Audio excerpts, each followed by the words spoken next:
General साहब, एक लम्हे के लिए आपकी बातें बड़ी वैलिड हैं, इस पे दो ओपिनियन हैं। जाहिर है एक जो आपकी राय है कि इस तरह से ओपनली ये बातें नहीं होनी चाहिए थी। चलें एक लम्हे के लिए हम इस बात को भूल जाते हैं कि कोई इंटरनेशनल फैक्टर है, कोई बैरूनी कुव्वत है। आ जाते हैं हम अपने इंटरनल मामला के ऊपर आ जाते हैं। ये वो जमातें इस वक्त इक़्तिदार में आने की तैयारी कर चुकी हैं, जिनमें से एक आसिफ अली जरदारी साहब हैं, जिन्होंने फौज को कहा कि ईंट से ईंट बजा देंगे, तुम आते हो चले जाते हो, हमने हमेशा रहना है। मियां नवाज शरीफ का माजी मुझे आपको बताने की जरूरत नहीं है, कौम जानती है। सबसे आखिर में आप देखें डॉन लीग्स 1 और डॉन लीग्स 2 इन्होंने किया। आसिफ अली जरदारी और पीपल्स पार्टी ने मेमोगेट किया।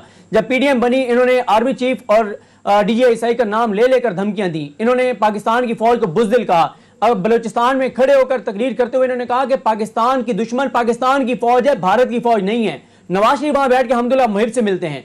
ये पीडीएम में खड़े होकर ये इनके लोग कहते हैं कि हम ये जो बाढ़ लगाई गई है, जिस बाढ़ में हमारे फौज के जवानों का लहू शामिल है, उनका खून शामिल है, उनकी जानें, उनकी कुर्बानियां शामिल हैं, कहते हैं कि हम इस बाढ़ को उखाड़ फेंकेंगे। ये पाकिस्तान के दुश्मनों से मदद मांगने की बात करते हैं। तो एक लम्हे के लिए भूल जाएं बैरूनी साजिश को। ये जमातें, क्या ये इक़्तिदार में आके नवाज शरीफ वो चीज नहीं करेगा जो वो पहले करता रहा है? और दूसरी बात यह है, हम तो ये आपसे सीखते रहे हैं, हम शोएब साहब आपसे ये सीखते रहे हैं, आपसे ये सुनते रहे हैं कि पाकिस्तान की फौज मोरल से लड़ती है और मोरल उनका है कि कौम उनके पीछे खड़ी है। वरना कौम पीछे ना खड़ी हो तो अफगानिस्तान की फौज के पास तो पैसा भी बहुत था, 40 मुल्कों का इक्विपमेंट भी बहुत था, टेक्नोलॉजी भी बहुत थी, स्पोर्ट भी बहुत थी, लेकिन रेत की दीवार साबित हुए।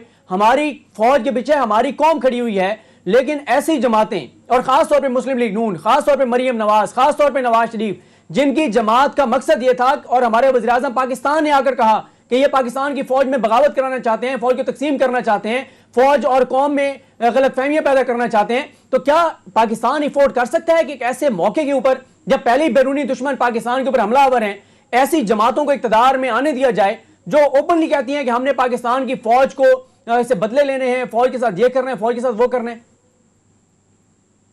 देखिए, पहली बात तो ये है कि जो और एक कुछ लोगों का ये पर्सपेक्टिव भी है कि शायद ये एब्सोल्युटली नॉट के कॉन्सिक्वेंसेस हैं। नहीं, जरूरी नहीं है, लेकिन ये कि बहुत सारी चीजें हैं जो मैं यही कहना चाह रहा हूँ, तो वही मैसेज आप टेक्टफुली कन्वे कर सकते हैं, क्योंकि डिप्लोमेसी की लैंग्वेज बिल्कुल मुख्तलिफ होती है, वो ये चीजें नहीं होती है, डिप्लोमेसी नहीं है। ये पॉपुलरिज्म है कि आप एक पॉपुलर लीडर की तरह ये नारा लगा दें, लेकिन आप यही चीज जो है वो डिप्लोमेटिकली हैंडल कर सकते हैं। पर जो सदीक जान ने बात की बड़ी वैलिड है, मैं उस पर थोड़ा जरा समझा दूं, बात कर दूं। वो ये है कि ये जो दो पार्टियां थी, इनकी हुकूमतें जब भी आई हैं, इन्होंने समझा है कि इनकी बका का रास्ता अमेरिका के जरिए है। ये उनको खुश करते रहे हैं, अपील भी करते रहे हैं, और कभी उन्होंने कभी इनकी बात टाली नहीं थी। और इसमें परवेज मुशर्रफ की हुकूमत भी शामिल है, कि इन्होंने भी, ज़ियाउल हक की भी शामिल है। तो अमेरिका को पाकिस्तान से कभी ना सुनने की आदत थी नहीं, उनके वहम गुमान में भी नहीं था कि कभी कोई उनको ना करेगा बड़े जोर से, और वो भी बड़े धड़ल्ले से।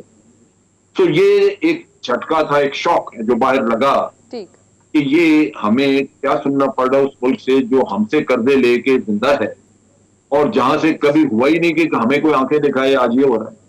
तो पहला इशू तो ये। अब दूसरी चीज ये है कि इन्हीं के वक्त में सिलेक्टर और जितना कुछ लकेदा गया फौज को, क्या उसने फौज के ऊपर नेगेटिव इफेक्ट नहीं डाला? जितना मोराल तबाह हुआ इस चीज की वजह से कि एक ग्रुप है जो लगातार सुबह से लेकर रात तक फौज को दलील करता है, और एक ग्रुप हुकूमत में बैठा है, वो कोई उसका दिफा नहीं करने के लिए बाहर निकलता, बड़ी ल्यूक वार्म किस्म की आपकी रिस्पॉन्स। तो ये भी दोनों तकलीफदेह चीजें हैं। अब किस्सा ये है कि कानून की रूह से अफगानिस्तान के पास कोई ऐसा कानून, कोई ऐसा जरिया नहीं है कि वो खुद मैदान में कूद पड़े। आपको इंटेलिजेंस इंफॉर्मेशन देंगे, मशावरत करके आपको बहुत सारा कुछ ट्वीट करेंगे, आपको बताएंगे कि ऐसे नहीं ऐसे किया जाए, लेकिन करना हुकूमत ने हो। आखिरी बात मैं इसमें ये करना चाहता हूँ, जिम्मेदारी जो है वो हुकूमत की है। लास्ट बात एक मैं कर दूं, जो 21-22 करोड़ जो लोग हैं पाकिस्तान के, वो किधर हैं? उनको खतरात नजर नहीं आते, उनको नहीं पता चलता कि ये मुल्क जो है ये किस तरह इसको लूटा गया, दो पार्टियों में क्या हशर किया। और फिर अगर खुद हमारी इसी हुकूमत, जिसका मोटो था कि हमने करप्शन खत्म करनी, उसके अपनी सफों में चोर निकल आए, तो आप किधर जाएंगे? तो माशरा जो बर्बाद हुआ है हमारा हमारा मुल्क, वो हमारे अपने अवाम के हाथों हुआ, जो इनसेंसिटिव हो गए, जिनको पता है, वरना तो यहाँ खूनी इनकलाब आ जाता। जिस तरह की जायदादें बाहर लेके मियां नवाज शरीफ बैठा हुआ है और वहां से वो हमें कहानियां सुनाते हैं कि मियां साहब का ये ऑर्डर और मियां साहब ने ये कहा, पागल है लोग, ये पाकिस्तान के उठ नहीं सकते। पाकिस्तान जैसा मुल्क, जिसका मुझे आपको बताने की जरूरत नहीं है, आपसे बेहतर कोई नहीं जानता कि पाकिस्तान जैसे मुल्क के अंदर किस तरह से बैरूनी मुदाखलत होती है, यहाँ पे हुकूमतें बनवाने और गिरवाने के हवाले से किस तरह से किरदार अदा किए जाते हैं। तो एक ऐसे मौके के ऊपर जब पाकिस्तान आज़ाद खारजा पॉलिसी की बात कर रहा है और प्राइम मिनिस्टर पाकिस्तान जलसे में खड़े होकर बात कर रहे हैं कि लेटर लिखा गया उनकी हुकूमत गिराने के हवाले से, और यही बात सुप्रीम कोर्ट ऑफ पाकिस्तान में एक और तनाजुर में इस तरह से जज साहब कह रहे हैं, इजाजुल एहसन साहब, कि अगर इस तरह से 15-20 लोगों को खरीद कर उनको डिफेक्शन उनकी करवा कर और हुकूमतें बनाई और गिराती जाती नहीं तो ये म्यूजिकल चेयर चलती रहेगी, कि तमाशा बन जाएगा जमहूरियत, और ये तो पूरे सिस्टम को खतरा है। तो ये सर बताइए कि इस सारी सूरत हाल में हमारी जो मिलिट्री लीडरशिप है उसका क्या रोल होना चाहिए, क्या रोल होगा, क्या हो सकता है, इस हवाले से बताइए। क्योंकि ये तो हमें भी पता है कि बदकिस्मती है हमारी कि हमारे जो सियासतदान हैं इसमें कोई दूसरी राय नहीं है ये बात टीवी चैनल्स के ऊपर बैठकर ओपनली कहने में कि वो बिकते हैं, वो पैसों के ऊपर बिकते हैं। सब नहीं बिकते, लेकिन बड़ी तादाद है जो बिकती है, उनके लिए पैसा आम है, उनके लिए मुल्क की सलामती मैटर नहीं करती, उनके लिए मुल्क मैटर नहीं करता, वो यहां पर करप्शन और लूट मार करने के लिए इक़्तिदार में आते हैं। इससे पहले आपको पता है कि अपने जाती मफाद के लिए मेमो गेट हो, डॉन लीक्स हो, क्या कुछ नहीं किया गया। तो इस मौके के ऊपर लीडरशिप, जो मिलिट्री लीडरशिप है, उसका क्या किरदार होना चाहिए और क्या किरदार हो सकता है? देखिए, पहली बात तो ये कि अगर मिसाल के तौर पे खत ना होता या होता तो हमें ना पता होता, प्राइम मिनिस्टर ऐलान भी ना करते और सिर्फ ये कहा जाता है कि जनाब बैरूनी साजिश भी मौजूद है, पैसा लग रहा है, तो मैं उस पर आंखें बंद करके यकीन करता। पाकिस्तान एक ऐसा मुल्क है जो कि दुश्मनों में घिरा हुआ है, हम बहुत अरसे से भुगत रहे हैं, बड़ा टेररिज्म भी बड़ा करवाया हमारे दुश्मनों ने, सब कुछ। और ये मैं मान नहीं सकता कि जो दुश्मन अजली आपका दुश्मन हो और उसको हमायत हासिल हो बड़े सुपर पावर्स की और ऊपर से उसके साथ उनके मफादात भी हों, तो पाकिस्तान में इतना बड़ा अंदरूनी खलफशार इंतशार मौजूद हो और वो उससे फायदा ना उठाना चाहे, ये हो ही नहीं सकता। ऐसी सूरत हाल का तो वो मुद्दतों साल साल इंतजार में होते हैं क्योंकि ऐसी सिचुएशन बने और फिर वो जल्दी पे डालें और इसका वो फायदा उठाएं। तो ये आज हमारी कोता नजरी हमारे सियासतदानों की, बिल्कुल आप कह लीजिए कि नफ्सा नफ्सी और हवस इक़्तिदार की, उसने दुश्मनों को बड़ा खुला मौका मुहैया किया कि वो खुल के खेले यहां। तो ये तो सूरत हाल है। अब ये है कि ऑपोजिशन हो तो वो भी पाकिस्तानी है, जो लोग हुकूमत में है वो भी पाकिस्तानी है, और पाकिस्तानियों का ही अदारा है आपकी एस्टेब्लिशमेंट, आपकी आर्मी। तो वो किसी भी शक्ल में वो अपने आप को कंप्रोमाइज नहीं करना चाहते कि वो नजर आए कि वो इसके साथ नहीं है, इसके साथ। जहां तक साजिश का ताल्लुक है उसमें हुकूमत ने लीड लेनी।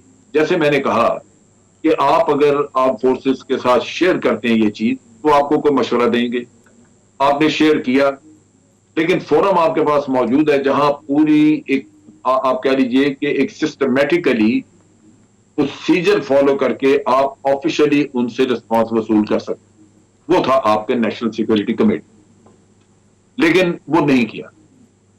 तो बाकी चीजें जो हैं वो ऐसे ही हैं कि आप अपने तौर पे नेचुरली एस्टेब्लिशमेंट चाहेगी कि वो अपना रोल ऐसा रखें जो कि काबिल कबूल हो सबको, क्योंकि वो कॉन्स्टिट्यूशन के तहत हो।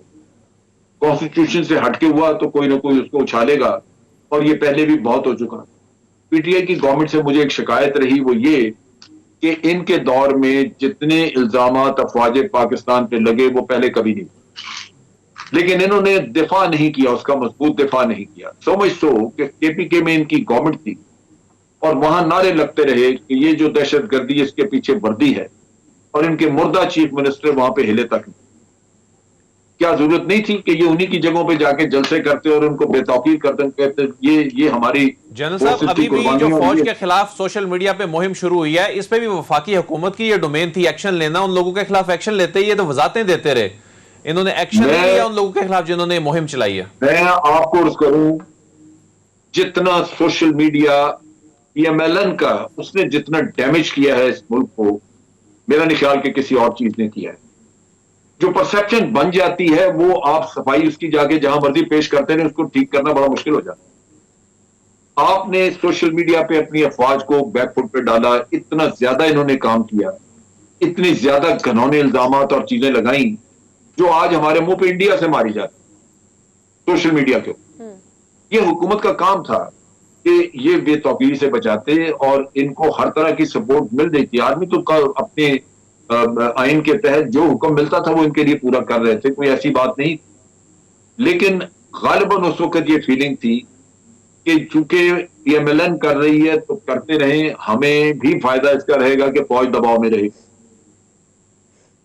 जब आपके अंदर ये सोच हो, ठीक है, आज जो कि आपको डबल माइंडेड रखे, तो मेरा ख्याल है कि वो आपको फिर किसी न किसी वक्त आके तकलीफ देगी।